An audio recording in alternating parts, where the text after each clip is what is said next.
Greetings, friends. I'm Dr. Artem Park. There is a particular walking pattern that leads to the development of a herniated disc in the lumbar spine.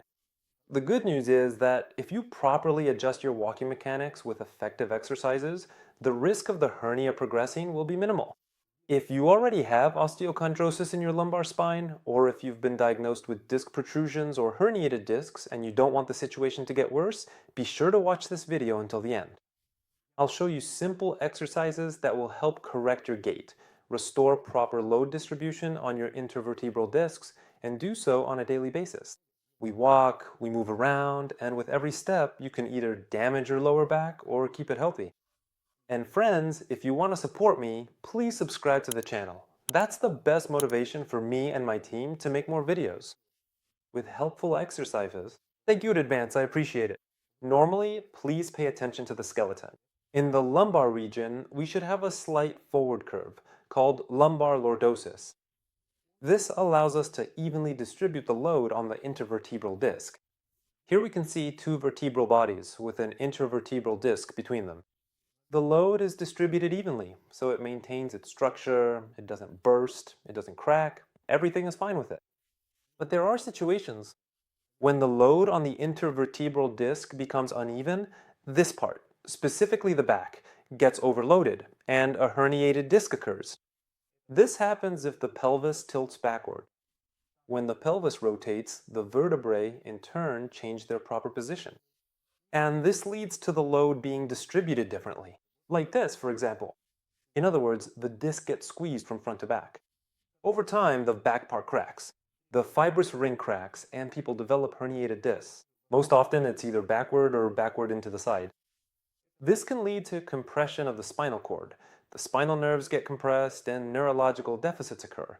That is, nerve impulses don't travel well through the nerve structures. The most common reason why the pelvis tilts backward and straightens out is the lumbar spine.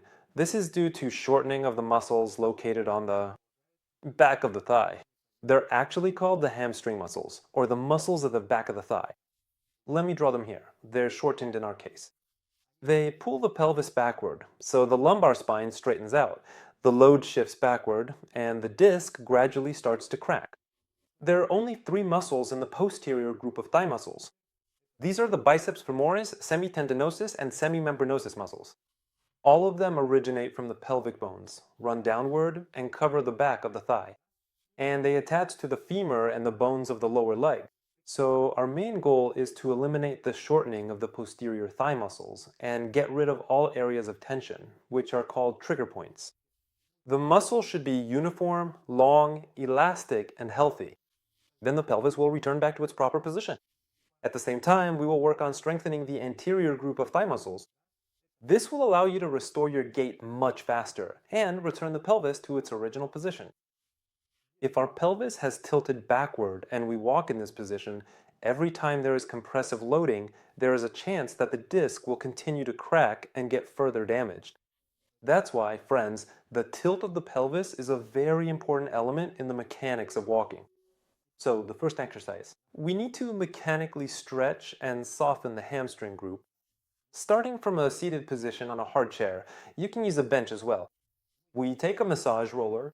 A small diameter roller is the optimal choice. If you don't have a massage roller, you can use a small water bottle, or for example, a rolling pin for dough. Those will also work for working out the hamstring group. We place the massage roller under our thigh, using both hands. You can add extra weight if you need more pressure to intensify the effect on the muscles you're working on. From this starting position, we roll side to side like this. To the left, to the right. When we roll onto the inner surface of the thigh, we're working the semitendinosus and semimembranosus muscles. When we roll onto the outer back surface of the thigh, we're working the biceps femoris muscle. After you've done a roll like this, you can press down a bit and hold for a few seconds. Hold the massage roller in this position to apply extra pressure to the tissues. Outward, inward, outward. Friends, do 10 to 15 of these movements, then move the massage roller closer to you. Again, perform the same movements. In some areas, you'll feel it more. There are areas where it hurts more, and some where you feel it less. The spots that hurt more can be worked on a bit longer, with more repetitions, because those are trigger points, painful knots or tight spots in the muscles. Friends, the muscles. Never go easy on yourself. You need to work right at the edge of pain, but it should still be bearable. The muscle should become uniform. Gradually, we move along. Our goal is to work through the entire backside of the thigh with these simple, similar movements. Plus, this exercise will help us prepare the tissues, improve their glide, and warm them up a bit before deeper work. Then, as we get closer to the glute, notice that I shift my entire body weight onto the massage roller. With my other hand, I lean on a chair or a bench to make the movement easier for myself. Now I perform the movement, back and forth. This way, I work through a very painful area, which many of my patients have. These are the attachment points of the posterior thigh muscles to the ischial tuberosity, that is, the pelvic bones. So overall, after working this area a bit, about 10 to 15 repetitions, we continue moving left and right, but now gradually shift the roller forward. In this way, we need to work on one leg for about 2 minutes, and then spend another 2 minutes on the other leg. Next, the second exercise involves a deeper work on the posterior thigh muscles. We take a ball, a dense, hard baseball. I usually use a baseball. You can use a tennis ball or special massage balls. They are sold in any sporting goods store. We place the ball under the inner back surface of the thigh. So I feel for the tendon with my fingers. Right here in the area of the popliteal fossa, on the inner backside, you will feel the tendon. You can even tense your thigh. You'll find them very easily. From there, move back literally 3 to 4 centimeters and place the ball at that point. In this way, I support the semitendinosus and semimembranosus muscles with the ball, then use my hand to add extra pressure and perform rolling movements from the outside in. You can hold the ball with your hand so it doesn't slip out. I make these rolling movements, and you'll feel the muscle rolling over the ball. We do 10 to 15 repetitions, then shift inward. Do another 10 to 15 repetitions, and shift inward again. Our goal is to work on the inner back surface of the thigh for 1 minute. If you find any more active, denser, or more painful trigger points, you can spend more time working on them. Muscles. We absolutely do not go easy on them. Really break them up.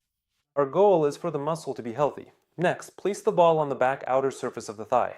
In the same way, find the tendon, move back 3 to 4 centimeters and place it there. This is already the biceps femoris muscle. Use one hand to apply pressure and the other hand as well. I support the ball so it doesn't slip out and perform these rolling movements. You can also do 10 to 15 repetitions, then move back. 10 to 15 repetitions, then move back. 1 minute.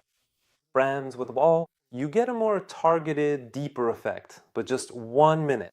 That's the minimum exposure, the minimum time for self-massage. If you have the strength and time, it would be great to work through it, specifically with the second exercise with the ball. Work these areas not just for 1 minute, but 2 or 3. Some of my patients warm up for 5 to 7 minutes. That way, the effect will be much greater. But if you feel tired or the self-massage is too painful, you can stick to just 1 minute. And in this way, we work with each leg. So the final exercise is aimed at stretching the hamstring group and simultaneously strengthening the quadriceps. From the starting position, sitting, the height of the chair should be such that the knee angle is about 90 degrees. What do we do? We straighten the knee, pull the toes toward ourselves until we feel a slight stretch along the back of the thigh. At the same time, you should also feel tension in the front part of the thigh. Then we put the leg back in place. Straighten the knee, pull the toes toward yourself. Put it back, straighten, put it back, straighten, put it back. Friends, we need to do 20 of these simple movements, meaning one up and down counts as one repetition, for a total of 20. Dear friends, please do this simple set of exercises every other day for at least 2 months. To correct the position of your pelvis and restore your muscles, you can later keep doing this set for prevention, twice a week. And please subscribe to the channel so you don't miss the next helpful videos. Thank you in advance. Thank you.